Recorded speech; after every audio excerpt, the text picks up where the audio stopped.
बांग्लादेश में तारीख साज इलेक्शन में बीएनपी इत्तेहाद ने मैदान मार लिया। गैर हतमी गैर सरकारी नताइज के मुताबिक 299 में से 211 सीटें जीत ली हैं। जमात इस्लामी का इत्तेहाद 70 सीटों के साथ दूसरे नंबर पर रहा। बांग्लादेशी मीडिया के मुताबिक तलबा तहरीक की जमात एनसीपी सिर्फ 3 सीटें ही हासिल कर सकी। टर्न आउट 60% से जायद रहा। बीएनपी के रहनुमा तारिक रहमान दोनों नशिस्तों पर कामयाब, कारकुनान को जश्न से रोक दिया। जुमे के इज्तिमात में दुआओं की अपील। जमात इस्लामी के अमीर शफीकुर रहमान कहते हैं नतीजा कुछ भी हो मुखालिफत बराए मुखालिफत नहीं, मुस्बत सियासत करेंगे। तलबा तहरीक की जमात का इंतखाबी नताइज में बेज़ाब्तगियों का इल्ज़ाम, इलेक्शन कमीशन से नताइज रोकने का मुतालबा।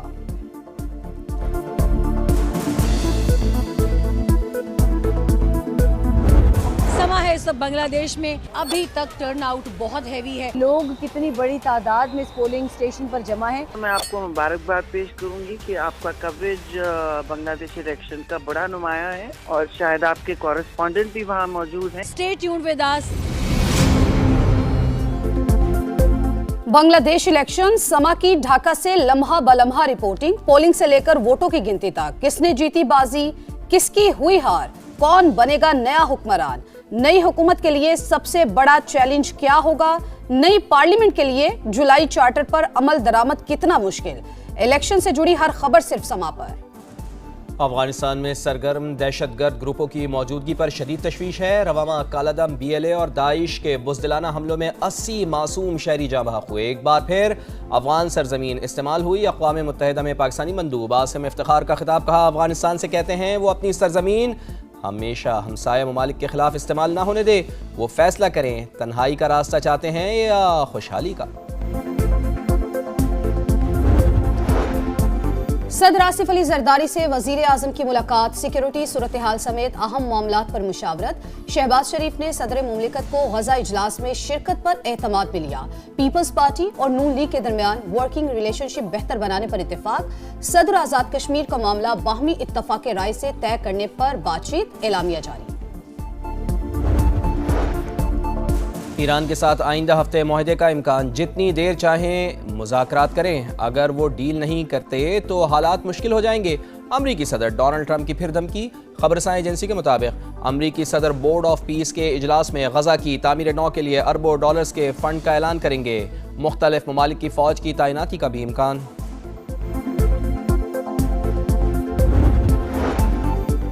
बानी पीटीआई की सेहत पर तहफ़्फ़ुज़ात। तहरीक इंसाफ का आज पार्लियामेंट हाउस के सामने धरना का ऐलान। रिपोर्ट जमा कराए 3 दिन हो गए। बानी की आंख का इलाज क्यों नहीं कराया गया। जब तक मुतालबात पर अमल नहीं होगा हम नहीं उठेंगे। सेनेट में अपोजिशन लीडर राजा नासिर अब्बास की ललकार। कहा बताया जाए वो कौन मुजरिम है जिसकी वजह से बानी की बेनाई चली गई।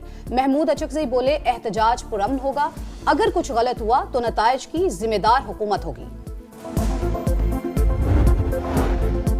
बानी पीटीआई को इलाज के लिए मुल्क से बाहर भी भेजना पड़ा तो भेजेंगे। वफाकी वजीर डॉक्टर तारिक फजल चौधरी का प्रोग्राम नदीम मलिक लाइव में बड़ा बयान। कहा बानी की सेहत हुकूमत की तरजीह, उनसे कोई जाती इनाद और दुश्मनी नहीं।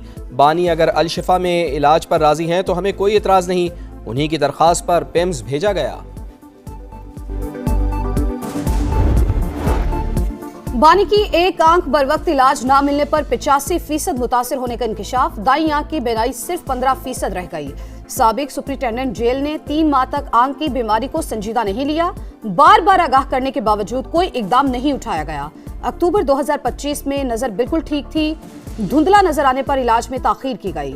सुप्रीम कोर्ट में जमा friend of court barrister Salman Safdar की रिपोर्ट के मंदरजात। बच्चों और खानदान से मुलाकात ना करवाने, कैद तन्हाई में रखने, टीवी खराब और किताबें फराहम ना करने की भी शिकायत।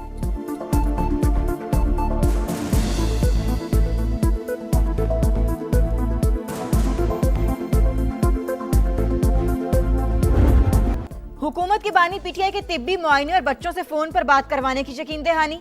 सुप्रिंटेंडेंट जेल और सलमान सफदर की रिपोर्ट्स में एक बात मुश्तरक है कि बानी को मुनासिब जगह और सहूलियात मैसर हैं।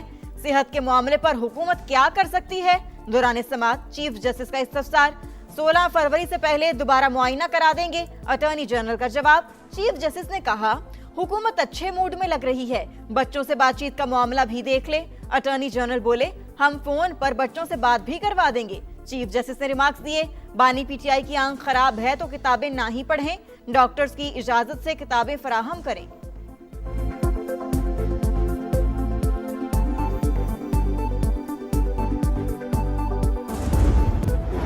Stay inside. ठीक।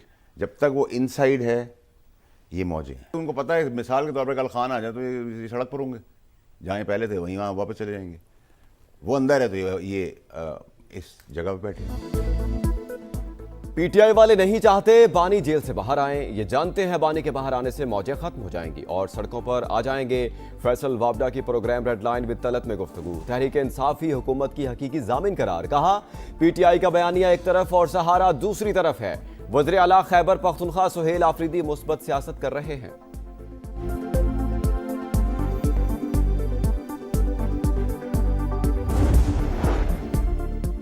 राजा नासिर अब्बास बानी पीटीआई की सेहत पर सियासत से परहेज करें। सलमान सफदर की रिपोर्ट से साबित हो गया बानी को जेल में तमाम सहूलतें मिल रही हैं। राना सनाउल्लाह का सेनेट में इजहार ख्याल। अलीमा खान का बयानिया दम तोड़ गया।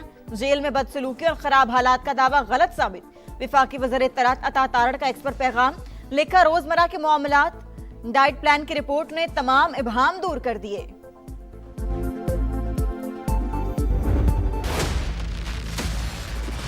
वाली वालों, अब की बार किसी फ्रॉड को वोट ना देना। जब वोट तो मियां वाली से लिया जाता था, लेकिन मियां वाली को रुलने के लिए छोड़ जाता था। आज मियां वाली के लिए मेडिकल कॉलेज का तोहफा लेकर आई हूँ। कॉलेज ऑफ एलाइड प्रोफेशनल्स भी मियां वाली में लेकर आ रही हूँ। मियां वाली ने 4 साल पंजाब और पाकिस्तान पर हुकूमत की, लेकिन तरक्की से महरूम रहा। मियां वाली के अवाम अब किसी फ्रॉड को वोट ना दें। वज़ीर आला मरियम नवाज के सियासी मुखालफिन पर लफ्जी वार। कहा दावों पर नहीं अमली इक़दामात पर यकीन रखती हूँ। जो सहूलियात लाहौर में हैं वहीं मियां वाली को भी दें। यहाँ भी ग्रीन बस चल रही है। अवाम की मोहब्बत का जवाब खिदमत से दूंगी। किसानों को फीकस 5 एकड़ जमीन दी जाएगी। मियां वाली में मेडिकल, लॉ और ज़रई कॉलेज बनाने का ऐलान। पाकिस्तान का ओआईसी ममालिक में इलाकाई राबतों के फरोग का आज़म। सीपैक 2 के तहत सरमायाकारी के मौके मौजूद हैं। जमीनी राबते अब महज इंतखाब नहीं बल्कि नागुज़ीर ज़रूरत बन चुके। इस्तांबुल में वफाकी वज़ीर मवासिलात अब्दुल अलीम खान का ओआईसी ट्रांसपोर्ट वज़रा कॉन्फ्रेंस से अहम खिताब। कहा गवादर पोर्ट के जरिए तिजारती सहूलियात फराहम करने को तैयार हैं। सिर्फ जमीन पर ही नहीं, अब सितारों से भी आगे होगा पाकिस्तान।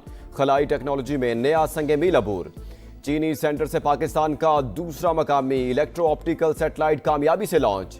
आईएसपीआर के मुताबिक नया सैटेलाइट EO1 के साथ मिलकर जमीन का मुशाहिदा करेगा, डेटे की दुरुस्तगी में इजाफा करेगा। T20 वर्ल्ड कप में इटली के लिए तारीखी लम्हा। पहली बार मेगा इवेंट खेलने वाली टीम ने नेपाल को 10 विकेटों से हराया।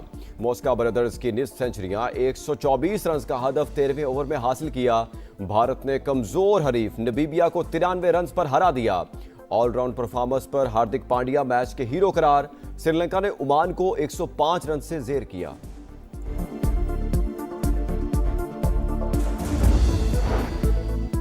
T20 वर्ल्ड कप में आज भी 3 मैचेस का फैसला होगा। सुबह 10:30 बजे ऑस्ट्रेलिया का मुकाबला जिम्बाब्वे से शेड्यूल। दोपहर 2:30 बजे कनाडा और यूएई का टाकरा। शाम 6:30 बजे अमेरिका और नीदरलैंड्स आमने सामने होंगे। T20 वर्ल्ड कप का हाई वोल्टेज टाकरा। सिर्फ 2 रोज बाद पाक भारत मुकाबले के लिए कोलंबो में स्टेज तैयार। मैच की तमाम टिकट्स फरोख्त। स्टेडियम में 35,000 लोगों की गुंजाइश। 88,000 दरखास्तें मौसूल। एयर टिकट और होटल किरायों में बेपनाह इजाफा। इतवार को कोलंबो में बारिश का इम्कान। और रेगिस्तान में रफ्तार का इम्तिहान। चोलिस्तान जीप रैली में प्रीपेड कैटेगरी के मुकाबले आज होंगे। 40 रेसर्स 216 किलोमीटर तवील ट्रैक पर महारत के जौहर दिखाएंगे।